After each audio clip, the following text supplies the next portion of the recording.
Bienvenue sur le site de GeekMPS. Je vous rappelle qu'avant d'être une chaîne YouTube, c'est un blog et donc tout se passe sur le blog. Aujourd'hui, je vais vous présenter un tapis de souris géant, un clavier gamer OK et enfin on va commencer tout de suite par un casque Dodocool qui m'a été envoyé généreusement par Dodocool eux-mêmes. Donc ce casque gamer est assez imposant, il a des mousses très confortables et qui isolent assez bien du bruit ambiant. Le réglage se fait par des élastiques au niveau de la tête. Je le disais, déjà très imposant et donc il faut une grande tête, ce qui n'est pas très bien pour moi. Ensuite, nous avons une petite molette de réglage du volume directement intégrée au casque. Sur le côté, nous avons des petites LED rouges, je ne sais pas si ça se voit à cause des éclairages, qui varient en fonction de la musique qui passe dans vos écouteurs. Alors, je ne vous ferai pas écouter ou mettre le micro entre les deux écouteurs, ça n'a pas de sens. À l'avant, nous avons une prise micro, puisque c'est un casque de gamer, il faut pouvoir communiquer. Et c'est là que le bas blesse, parce que cette prise micro enregistre aussi les sons qui passent dans vos écouteurs, ce qui est un peu dommage. C'est un peu le fail de ce casque. Ensuite, il est fourni avec un très long câble USB qui finit en USB. Il est compatible Windows, Linux, je n'ai pas essayé sur Mac, mais ça doit être tout à fait possible. Il est à noter qu'il travaille très bien avec les drivers Windows et le son est un peu moins bon sous Linux lorsqu'il n'y a pas de driver spécifique. Donc vous voyez dessus, l'anneau, ça a été super bien de l'ajourer, ainsi il est beaucoup plus léger. J'ai oublié de dire, ce casque est assez léger pour un casque de gamer. On le trouve sur Amazon, je crois qu'il est à 25 € ou quelque chose comme ça. Donc c'est un bon casque pour débuter. Enfin c'est un bon casque, c'est un casque pour débuter. Et il donnera sûrement satisfaction pour son confort, sa grande taille et son son qui est très bien avec le driver. Alors le son, il est donné pour 7.1. Moi j'ai essayé, je ne comprends pas comment on fait du 7.1 avec deux haut-parleurs seulement dans des écouteurs. Le son est plus que correct, mais ça il faudra me croire sur parole ou sinon vous le commandez chez Amazon et il ne vous plaît pas, vous le renvoyez et c'est comme ça que ça se passe. Passons au clavier de chez OK. Alors ce clavier il est super sympa, mais il a un gros défaut et vous allez tout de suite l'entendre parce que son gros défaut c'est qu'il fait beaucoup de bruit à la frappe.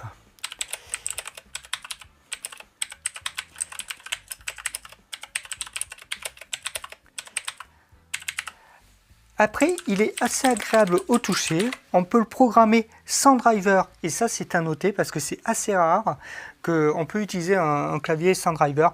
Alors il ne faut pas s'attendre à des miracles, vous ne pourrez pas préprogrammer des touches pour qu'elles exécutent des fonctions ou alors je n'ai pas trouvé. Il est bien parce qu'il est clair. Évidemment avec l'éclairage des spots ici on ne voit pas très bien. Donc là j'ai mis une petite animation. Il y a quelques animations préprogrammées qui sont très sympas.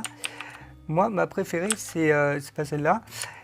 C'est pas celle-là non plus, on va y arriver. Voilà, c'est celle-là, c'est lorsque vous touchez le clavier, il s'éclaire. Voilà, là on voit bien parce que on peut régler l'éclairage avec la fonction. Voilà, alors c'est vite fait parce qu'il y a 3 niveaux d'éclairage.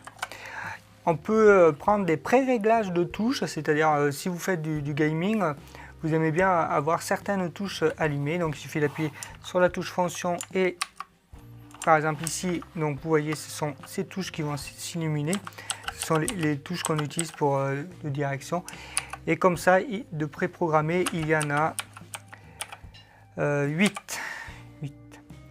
Ensuite vous pouvez programmer vos touches, donc pour ce faire c'est extrêmement simple, vous appuyez sur la touche FN et Home et ensuite vous éclairez les touches qui vous intéressent et une fois que vous avez fini cette programmation vous faites FN fin. Donc moi j'apprécie beaucoup ce clavier parce que déjà il marche sous Linux et ça c'est un bon point et c'est assez intéressant pour le montage vidéo puisque on est souvent dans le noir quand on fait du montage vidéo et donc avoir un clavier rétro éclairé c'est le bon point. Le mauvais point, je vous l'ai déjà dit, c'est le bruit, il fait vraiment beaucoup de bruit et ensuite il y a des choses un peu bizarres, c'est parce que lorsque vous illuminez plusieurs touches, l'éclairage a tendance à baisser. Deuxième point, vous ne pouvez pas régler la couleur des touches. Donc ici c'est bleu, enfin bleu-violet en haut, vert, orange, violet et la touche espace orange. Ça c'est vraiment dommage. Donc le clavier est assez stable parce que derrière ils ont eu la bonne idée de mettre des petits trucs en caoutchouc. Du coup sur un tapis de souris, bon ça se sent pas trop, ça bougera pas. Celui-là il bougera pas, on peut y aller. Voilà, là je fais bouger ma table, mais le clavier en lui-même bouge très peu.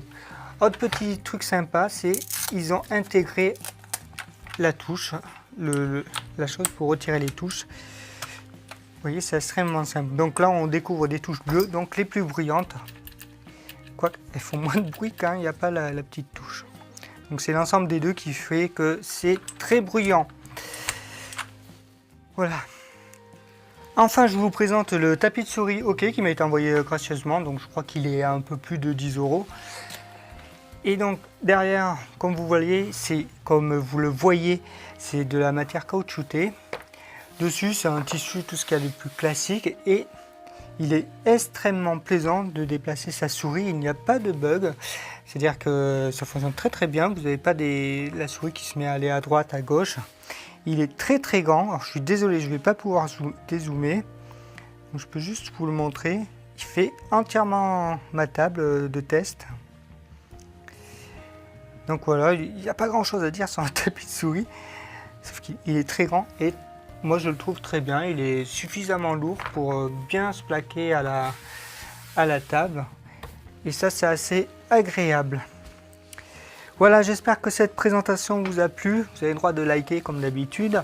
Vous avez le droit aussi de vous abonner. Je suis très présent sur Instagram et très présent sur Twitter, un peu moins sur Facebook. Et évidemment sur le blog de plus en plus à nouveau. Merci beaucoup.